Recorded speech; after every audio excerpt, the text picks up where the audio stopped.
is wonderful, and there is a lot of wonderment in being famous. I mean, you travel the world and you see things, you meet people, you go places. It's great, but then there's the other side. There's lots of rehearsal, and you have to put a lot of your time. When Michael finally stepped into the project, he inherited more than high expectations. He also faced major gaps in the story. By that stage, the film had already undergone significant changes after lawyers found that a settlement connected to Jordan Chandler prevented the estate from mentioning or portraying him on screen. As a result, key scenes had to be reshot, and the entire structure of the movie was redesigned. I love performing. I could sleep on stage. I hate leaving the stage. I was raised on stage. Follow me. The final version of the biopic now concludes in 1988, years before the accusations that later surrounded Michael Jackson throughout the 1990s, claims he consistently denied. So if you watch Michael and feel that a major part of the story is absent, there is a reason for that. Several scenes and storylines were ultimately removed, and they could have changed the film in a significant way. Here are 5 of the most notable cuts that viewers should know about.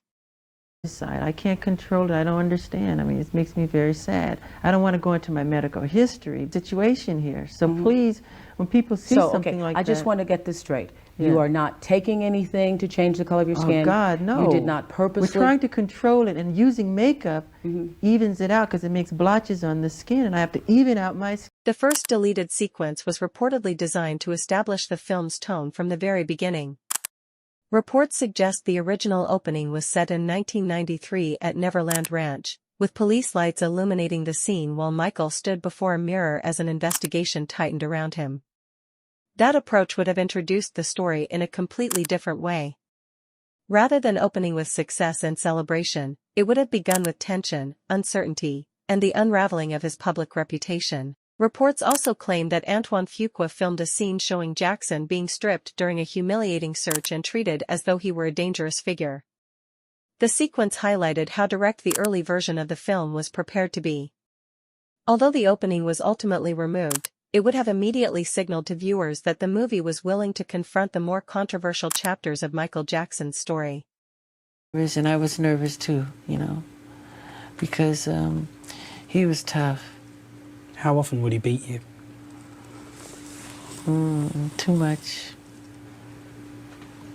Would he only use a belt?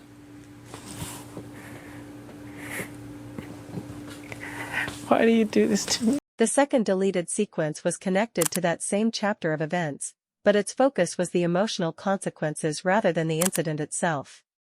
Reports indicate that the film originally devoted a large portion of its third act to showing how the allegations affected Jackson's life before those scenes were removed. As a result, viewers would have witnessed not only the legal challenges surrounding him, but also the personal struggles and emotional toll that followed.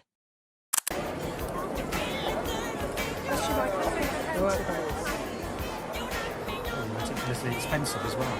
See, this is the shop I like. I bought so much stuff here. Where do you see the stuff I bought? Come on, show me. I'm going to show you. This is Michael Jackson's favourite shop in Las Vegas, with the luckiest manager. Instead of wrapping up on a reassuring note, the movie would have left audiences facing the aftermath and lasting impact of those events. That entire storyline vanished after the legal complications emerged, which helps explain why the finished film seems to stop right before the most controversial chapter of Michael Jackson's life begins. The third deleted scene reportedly centered on a legal strategy discussion involving John Branca and Johnny Cochran. Its importance lies in the fact that it would have pushed the story beyond personal drama and into the realm of courtroom defense and legal maneuvering. But he seemed completely oblivious to the fact that the trip had descended into total chaos.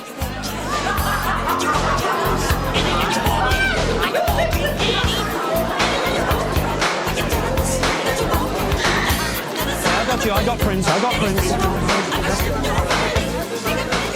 Concerned for the safety of the children, I was caught with them in the Instead of merely suggesting controversy, the scene would have portrayed Jackson's team actively presenting the accusations as an extortion attempt, offering a very clear perspective on the situation.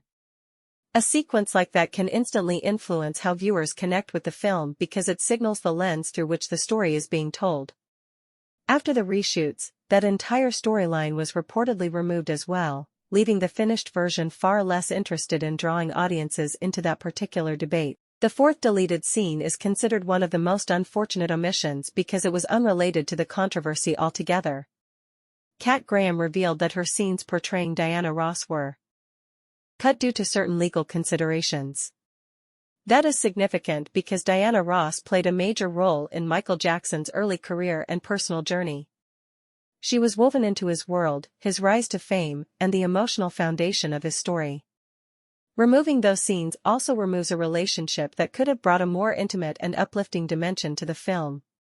While legal concerns may explain the loss of controversy-focused material, losing a key personal connection is different.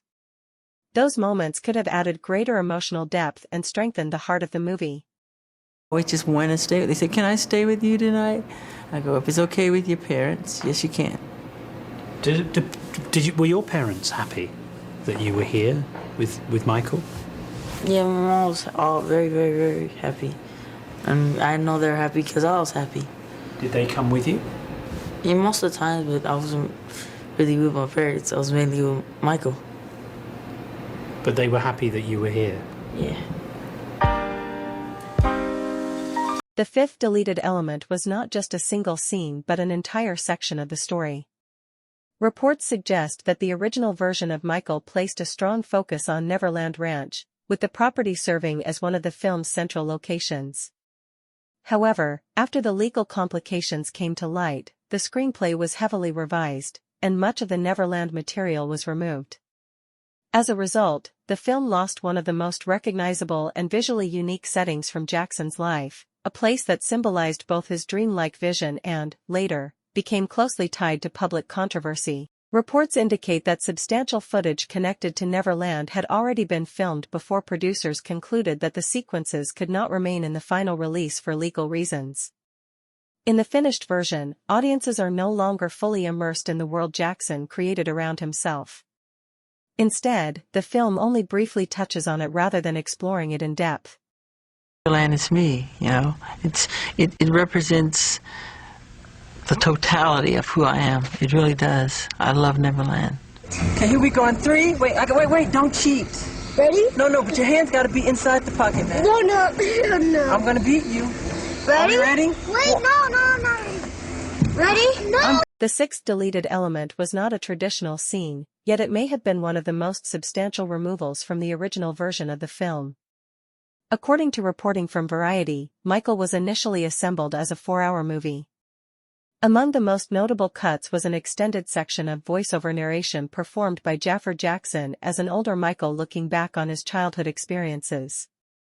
That narration was later removed to allow the story to unfold more naturally in the present moment rather than feeling as though it were being recounted from afar. In other words, the earlier version of Michael appears to have been far more guided and explanatory, while the final cut chose a different approach, allowing the performances, interactions, and dramatic scenes to communicate the emotional weight of the story on their own.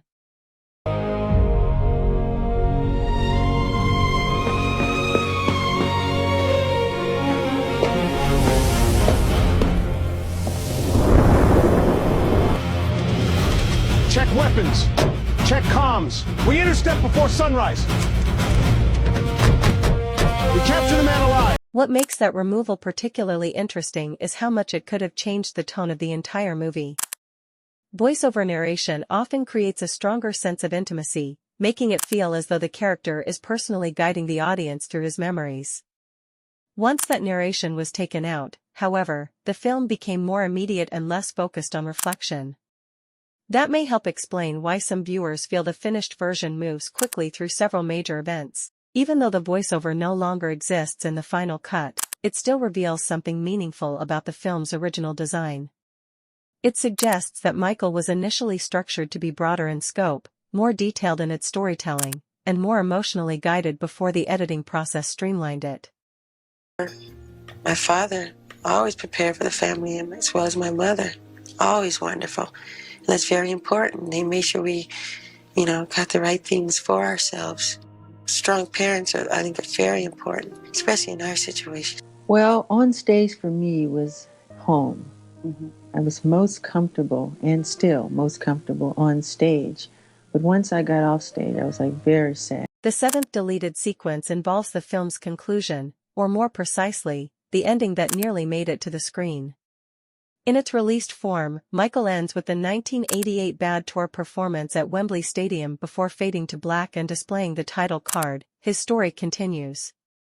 However, GQ reported that this was not the original plan. According to those reports, the movie was initially intended to continue into 1993, covering the Neverland raid and the Chandler allegations. That version of the ending was ultimately abandoned after legal complications emerged, leading to substantial rewrites and reshoots that changed the film's final direction. This is really it. This is the final curtain call. Okay? And I'll see you in July. Tragically, the July dates would never come. June 25th, 2009, Michael Jackson will be found dead in his home. While the In the finished version, however, the film concludes with a triumphant concert performance, transforming the ending into a celebration of Jackson's success rather than a confrontation with the difficult chapter that was originally meant to follow. That decision changes the entire tone of the movie. Rather than ending with controversy, it closes with spectacle. Instead of leaving audiences focused on legal battles and emotional consequences, it leaves them watching Michael command the stage at Wembley during one of the most powerful moments of his career. The final cut plays like a celebration of achievement, while the original ending reportedly would have carried far greater emotional weight and sparked far more debate. So when viewers argue that Michael leaves certain things unexplored, this is one of the main reasons. The ending seen today is not simply the product of creative preference, it reflects a much larger section of the story that was ultimately removed from the film. And that may be the most fascinating part of Michael. Even the deleted material tells its own story. It reveals just how extensively the project was revised, reshaped, and reworked before audiences ever had the chance to see it. Share your thoughts in the comments below. If you enjoyed this breakdown, be sure to like the video, subscribe for more in-depth coverage, and turn on notifications so you never miss future updates.